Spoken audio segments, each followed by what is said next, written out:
የራሱ ጊዜ ያለው እግዚአብሔር በኔ ካላንደር አይሄድም፣ በእናንተ ካላንደር አይሄድም፣ በእናንተ ሰዓት በእናንተ ታይም እግዚአብሔር አይሄድም። የራሱ ጊዜ አለው። አንዳንድ ጊዜ ነገሮች የማይሆኑ እስከሚመስሉ ድረስ እግዚአብሔር ዝም ይላል። ግን ተስፋን የሰጠው ምን ያደረገ ነው? የታመነ ነው። እግዚአብሔር የተመሰገነ። አብርሃም አይችልም በተባለበት ሰዓት ተስፋውን ጠብቆ የመጣ አምላክ እንዲችል አድርጎታል። በራሱ ጊዜ ነው የሚሰራው እግዚአብሔር። ልጅቷ አባቷን ግቢያቸው ውስጥ ያለ አንድ ኮክ ፍሬ አፍርቷልና አባዬ ቆርጠ ካልሰጠኸኝ አለችው። አባቷ ልጄ ገና አልደረሰም አልበሰለም። ብዙ ተከራከሩ፣ እምቢ አለች ካልሰጠኸኝ። ከዛ በጣም ስጨቀጨቀው አንዱን ቆረጠና ሰጣት።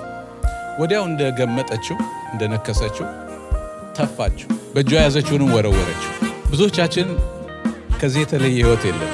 በአይናችን የምናየው ነገር ወዲያው የኛ እንዲሆን እንፈልጋለን። እግዚአብሔር ግን ምን እንደሆነ ያውቃል።